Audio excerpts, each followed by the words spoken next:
Good morning, all of you. How are you all? I hope you all are happy and healthy, right? Yes. So today we will learn a very interesting lesson in 12th standard, subject English, Unit 1. Title is Can You Install Now? Okay. So let's start. આપણું જે first unit છે તેનું title છે can you install લવ કે છે can જેનો meaning થાય છે ક્ષમતા કેપેબિલિટી બતાવે છે.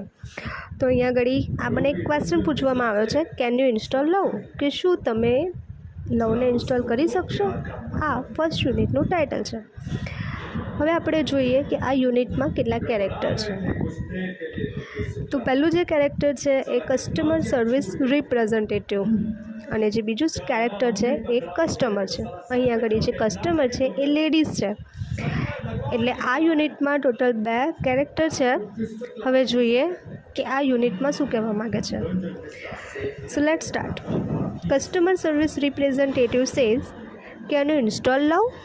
જે કસ્ટમર સર્વિસ રિપ્રેઝન્ટેટિવ છે એટલે કે આપણને એ તો ખ્યાલ જ છે કે આપણે કોઈ પણ મોબાઈલ લાવીએ અને એમાં કોઈ ખરાબી નીકળે તો આપણે પહેલું ક્યાં જઈએ છીએ કે કસ્ટમર સર્વિસ સેન્ટરમાં જઈએ છીએ.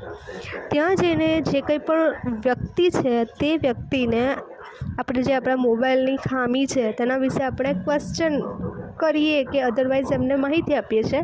એ જે પર્સન હોય છે એ પર્સનને કસ્ટમર સર્વિસ રિપ્રેઝન્ટેટિવ કહે છે. ઓકે.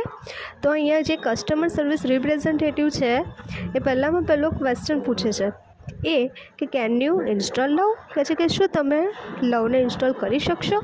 આ ક્વેશ્ચન કોને કરવામાં આવે છે કે જે અહીંયા કસ્ટમર આવ્યા હોય છે કે જે લેડીઝ છે એને કરવામાં આવે છે. હવે કસ્ટમર છે એનો રિપ્લાય શું આપે છે તો એ કહે છે કે customer says I can do that. Customer કહે છે કે આઈ કેન ડૂ દેટ કે છે હા હું કરી શકું છું.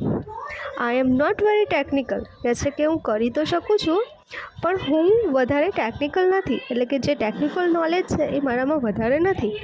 But I think I am ready to install now. But કહે છે કે પરંતુ હું ઇન્સ્ટોલ કરવા માટે રેડી છું.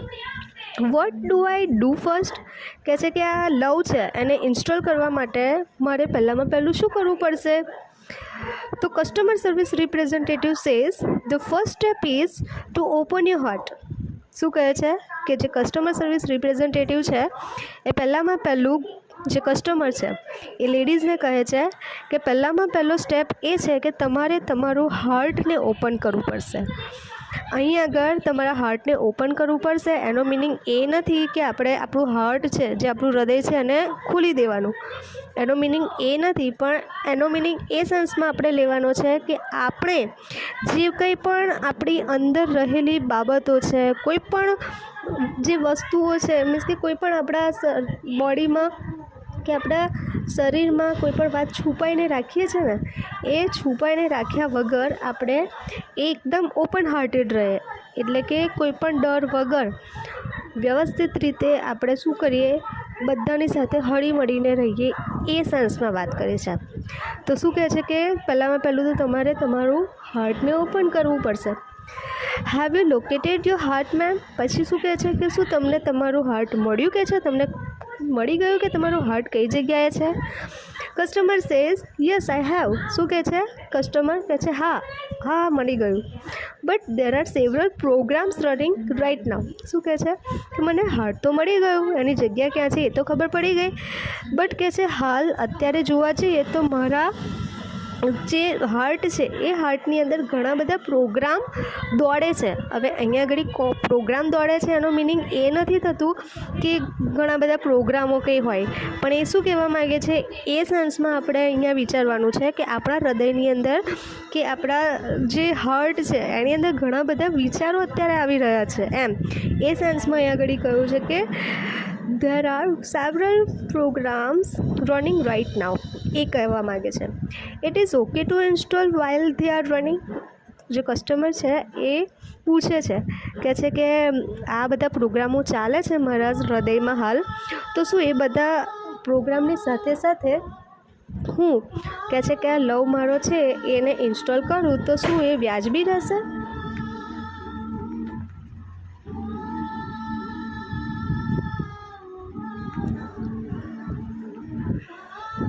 Customer service representative says what programs are running ma'am. એ ક્વેશ્ચન પૂછે છે કે કયા કયા પ્રોગ્રામો અત્યારે ચાલી રહ્યા છે તમારા હાર્ટ પર. Customer says let me C. શું કહે છે? કસ્ટમર કહેશે સારું ત્યારે મને જોવા દો. I have password.exe, loveesteem.exe, grudge.exe and resentment.com running right now. Customer શું કહે છે કે જે હાલ જોવા જઈએ તો મારા હૃદયમાં પાસ્ટ હર્ટ ચાલી રહ્યો છે. પાસ્ટ હર્ટ એટલે કે મારા જે ભૂતકાળના ઘા છે એ અત્યારે મારા હૃદયમાં જોવા મળી રહ્યા છે. લો એસ્ટીમ કે તુચ્છ નિમ્ન પ્રકારના વિચારો ચાલી રહ્યા છે. ગ્રજ એટલે કે દ્વેષ, ઈર્ષા એ મને અત્યારે દેખાઈ આવે છે. એન્ડ રિસેન્ટમેન્ટ અને શું કહે છે કે અણગમો.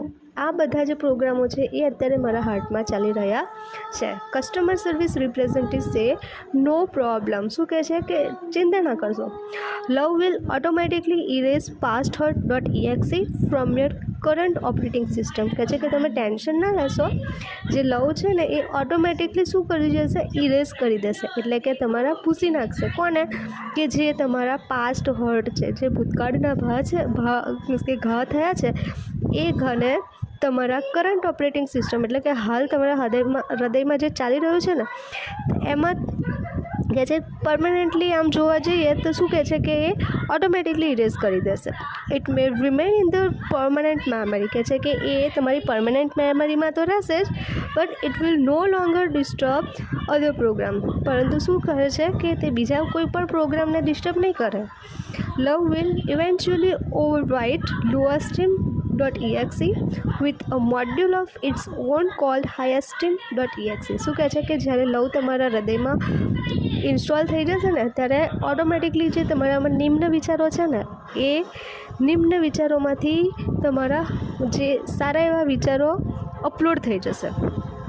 However, you have to completely turn off grudge.exe and resentment.com. Those programs prevent love from being properly installed. શું કહેવામાં આવે છે કે જ્યાં સુધી કહે છે ગ્રજ અને રિસેન્ટમેન્ટ જેવા પ્રોગ્રામ છે ને એ પ્રોગ્રામ કહે છે કે તમારે શું કરવા પડશે? પહેલું તો એને કાઢી નાખશે, ભૂસી નાખશે. જ્યારે પણ લવ તમારા હૃદયમાં આવી જશે એટલે ઓટોમેટિકલી જે ગ્રજ છે, રિસેન્ટમેન્ટ છે એ બધા જે પ્રોગ્રામ ચાલી રહ્યા છે એ ઇરેઝ થતા જશે. Can U turn those of ma'am? કહે છે કે શું તમે આ જે ગ્રજ છે, રિસેન્ટમેન્ટ છે, આ જે પ્રોગ્રામો છે તે એને ટર્ન ઓફ કરી શકશો? Customer says I don't know how to turn off. કહે છે કે મને ખબર નથી કે કેવી રીતે ટર્ન ઓફ કરવાના. Can you tell me how? તમે મને કહી શકશો કે કેવી રીતે કરી શકાય? કસ્ટમર સર્વિસ રિપ્રેઝેન્ટેટિવ સે માય પ્લેઝર. કહે છે હા કેમ નહીં, મને તો આનંદ થશે. Go to your start menu and invoke forgiveness.exe. Do this as many times as necessary until grudge.exe and resentment.com have been completely erased. શું કહે છે કે તમારે ટેન્શન લેવાની જરૂર નથી. કહે છે ફર્સ્ટ ઓફ ઓલ શું કરો, તમારા સ્ટાર્ટ મેનુમાં જાઓ. ત્યાંથી કહે છે કે જેટલા પણ આ તમારા જે ગ્રજ છે, રિસેન્ટમેન્ટ જેવા પ્રોગ્રામ છે ને એ પ્રોગ્રામ જ્યાં સુધી ઇરેઝ ના થાય ને ત્યાં સુધી તમે એમને માફી આપતા જાઓ. એટલે કે એનો મિનિંગ શું થાય છે કે આપણને એક્ઝામ્પલ આપું કે છે કે કોઈ વ્યક્તિ હોય કે જે આપણા વિશે ખરાબ બોલતું હોય કે કંઈ પણ વિશે આપણા વિશે કંઈક ને કંઈક એમને ગમો ના હોય, અણગમો હોય, તો એવા વ્યક્તિને આપણે પણ શું કરીશું, એની એ જ નજરથી આપણે જોઈએ છે કે આ વ્યક્તિ મારી સાથે ખરાબ કરે છે ને તો હું પણ એની સાથે ખરાબ જ કરીશ. પણ જ્યારે આપણે એ વ્યક્તિને માફ કરતા જઈશું ને તો એમનામાં જે કંઈ પણ ખરાબ ગુણો છે એ આપણે જોવાનું બંધ થઈ જશે ને ઓટોમેટિકલી આપણને એમનામાં સારા ગુણો દેખાશે કે ભલે ચલ આ વ્યક્તિ ખરાબ છે કે આ વ્યક્તિએ કંઈક સારું કામ નથી કર્યું પણ એનામાં આ એક ગુણ તો સારો છે. એમ કરતાં કરતાં આપણે એમની બધી ભૂલો માફ કરતા જઈશું ને તો ઓટોમેટિકલી શું થઈ જશે, આપણા હૃદયમાંથી જે અણગમો છે કે જે દ્વેષ ભાવના છે ઓટોમેટિકલી ઇરેઝ થઈ જશે ને ત્યારે આપણા હૃદયની અંદર લવ ઇન્સ્ટોલ થશે.